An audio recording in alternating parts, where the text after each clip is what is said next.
আসসালামু আলাইকুম ওরহমতুল্লাহি ওবারাকাতুহ। প্রিয় ভাই ও বোনেরা, আজকের ভিডিওতে একটা অনেক সাহসী প্রশ্নের উত্তর দেব। একটা প্রশ্ন যা অনেকের মনে আছে, কিন্তু কেউ খোলামেলাভাবে জিজ্ঞেস করতে পারেন না। প্রশ্নটা হলো, প্রেমে পড়া কি পাপ?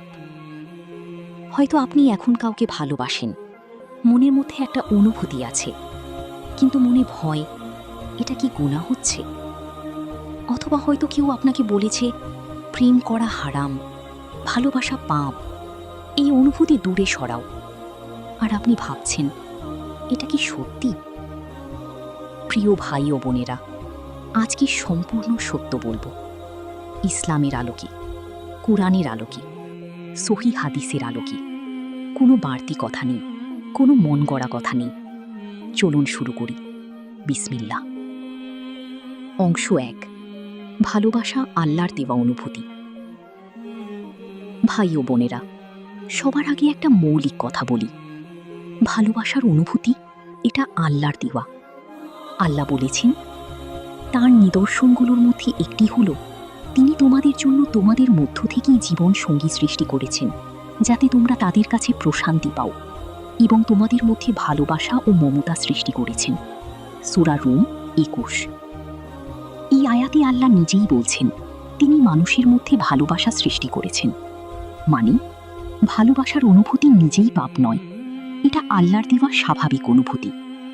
যেমন, ক্ষুধা লাগা পাপ নয়, কিন্তু হারাম খাবার খাওয়া পাপ। রাগ আসা পাপ নয়, কিন্তু রাগে অন্যায় করা পাপ।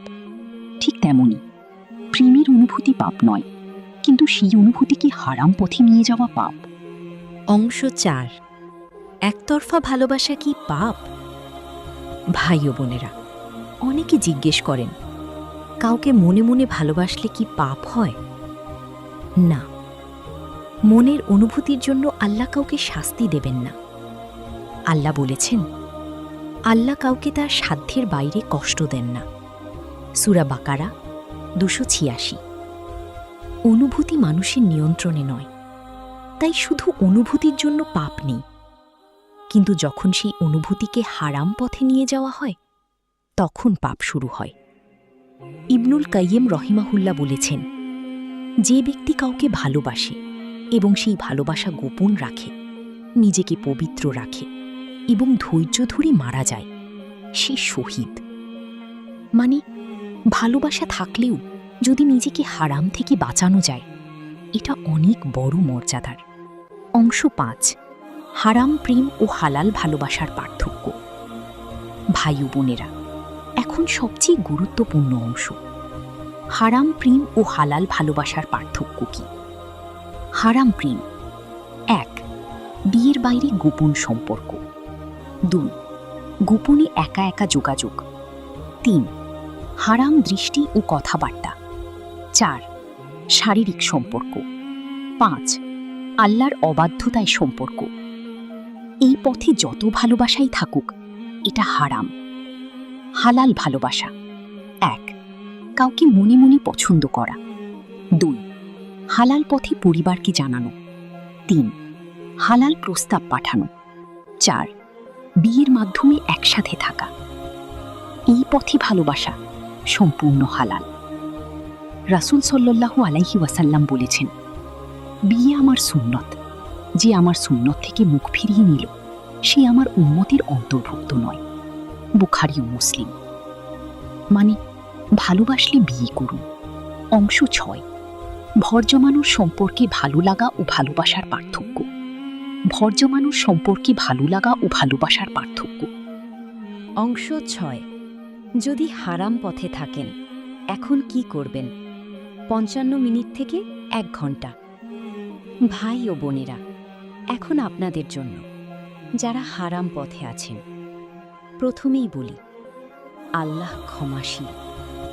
আল্লাহ বলেছেন, বলুন, হে আমার বান্দারা, যারা নিজেদের উপর জুলুম করেছ, আল্লাহর রহমত থেকে নিরাশ হও না, নিশ্চয়ই আল্লাহ সব গুনাহ মাফ করেন। সূরা জুমার 53। এখনো সময় আছে, এখন যা করবেন। পদক্ষেপ 1, আজই হারাম পথ বন্ধ করুন। নাম্বার ব্লক করুন, সোশ্যাল মিডিয়ায় আনফলো করুন, যোগাযোগ সম্পূর্ণ বন্ধ করুন। পদক্ষেপ 2, তওবা করুন। 2 রাকাত নামাজ পড়ুন, সিজদায় কাঁদুন, বলুন, ইয়া আল্লাহ, আমি ভুল করেছি, মাফ করো। পদক্ষেপ 3, হালাল পথে চেষ্টা করুন। যদি সত্যিই তাকে চান, পরিবারকে বলুন, হালাল প্রস্তাব পাঠান। পদক্ষেপ 4, ইস্তিহারা করুন, আল্লাহর কাছে কল্যাণ চান। পদক্ষেপ 5, আল্লাহর উপর ছেড়ে দিন, বলুন, ইয়া আল্লাহ, সে যদি আমার জন্য ভালো হয়, হালাল পথে দাও, না হলে আমার মন সরিয়ে দাও। অংশ 7, হালাল পথে ভালোবাসার পুরস্কার। ভাই ও বোনেরা, এখন সবচেয়ে সুন্দর অংশ। হালাল পথে ভালোবাসলে আল্লাহ কি দেন?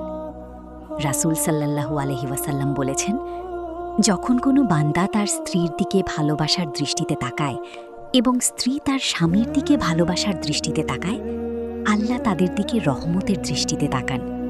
বাইহাকি, মানে বিয়ের পরে স্বামী স্ত্রীর ভালোবাসা আল্লাহর রহমত। এবং রাসূল সাল্লাল্লাহু আলাইহি ওয়াসাল্লাম বলেছেন, তোমাদের মধ্যে সেরা সে যে তার স্ত্রীর কাছে সেরা। তিরমিজি, মানে হালাল পথে ভালোবাসা ইবাদত। এবং জান্নাতে আল্লাহ বলেছেন, জান্নাতে তোমরা এবং তোমাদের স্ত্রীরা আনন্দের সাথে প্রবেশ করো। সূরা যুখরুফ 70। হালাল পথে ভালোবাসলে জান্নাতেও একসাথে। আচ্ছা, অংশ 8, যদি মনের মানুষকে না পান। ভাই ও বোনেরা, এখন সেই কথা, যাদের হালাল পথে চেষ্টা করেছেন কিন্তু পাননি। প্রথমেই বলি, এটা শেষ নয়। আল্লাহ বলেছেন, হয়তো তোমরা কোনো জিনিসকে অপছন্দ করো, অথচ সেটা তোমাদের জন্য ভালো। সূরা বাকারা 216।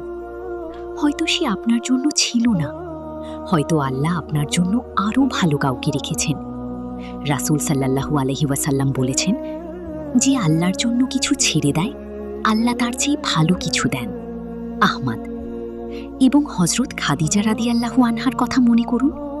2 বার বিধবা হয়েছিলেন, মনে হয়েছিল সব শেষ, কিন্তু আল্লাহ তার জন্য সর্বশ্রেষ্ঠ মানুষটি রেখেছিলেন। আপনার জন্য আল্লাহ সেরাটাই রেখেছেন। বিশেষ দোয়া। প্রিয় ভাই ও বোনেরা, দোয়া 1, হালাল পথে জীবন সঙ্গীর জন্য। রাব্বানা হাবলানা মিন আজওয়াজিনা ওয়া যুররিয়াতিনা কুররাতা আইয়ুনিন ওয়াজআলনা লিল মুত্তাকিনা ইমামা। অর্থ, হে আমাদের রব, আমাদের স্ত্রী ও সন্তানদের মাধ্যমে আমাদের চোখ জুড়িয়ে দাও এবং আমাদের মুত্তাকিদের ইমাম বানাও। সূরা ফুরকান 74। দোয়া 2, হারাম থেকে বাঁচার জন্য। ইয়া আল্লাহ, আমাকে হারাম থেকে বাঁচার শক্তি দাও, হালাল পথে রাখো, আমার জন্য সেরাটাই দাও। দোয়া 3, তওবার জন্য। আস্তাগফিরুল্লাহাল আজিম আল্লাযী লা ইলাহা ইল্লা হুয়াল হাইয়ুল কাইয়ুম ওয়া আতুবু ইলাইহি। প্রতিদিন 100 বার পড়ুন। দোয়া 4, মন শক্ত রাখার জন্য। ইয়া মুকাল্লিবাল কুলুব সাব্বিত কালবি আলা দীনিকা। অর্থ, হে অন্তর পরিবর্তনকারী, আমার অন্তরকে তোমার দ্বীনের উপর স্থির রাখো। তিরমিজি। আরবি বানানটি দেখতে হলে পোস্টের ডেসক্রিপশন পড়ুন। প্রিয় ভাই ও বোনেরা, আজকের ভিডিওর সার কথা, প্রেমে পড়া কি পাপ? না, প্রেমের অনুভূতি পাপ নয়, এটা আল্লাহর দেওয়া স্বাভাবিক অনুভূতি। কিন্তু সেই অনুভূতিকে হারাম পথে নিয়ে যাওয়া পাপ। তাই অনুভূতি থাকলে হালাল পথে এগোন, পরিবারকে বলুন, হালাল প্রস্তাব পাঠান, বিয়ে করুন। এবং যদি না পান, আল্লাহর ওপর ভরসা রাখুন। আল্লাহ আপনার জন্য আরও ভালো কাউকে রেখেছেন। আল্লাহ তাআলা আমাদের সবাইকে হালাল পথে রাখুন, আমাদের জন্য সেরা জীবন সঙ্গী দিন, আমাদের হারাম থেকে বাঁচান। আমিন, আমিন, সুম্মা আমিন। ভাই ও বোনেরা, এই ভিডিওটি এখনই শেয়ার করুন, কমেন্টে লিখুন, ইয়া আল্লাহ, আমাকে হালাল পথে রাখো, এবং সেরা জীবন সঙ্গী দাও। চ্যানেলটি সাবস্ক্রাইব করুন, বেল আইকনে ক্লিক করুন। আল্লাহ হাফিজ। আসসালামু আলাইকুম ওয়া রাহমাতুল্লাহি ওয়া বারাকাতুহু।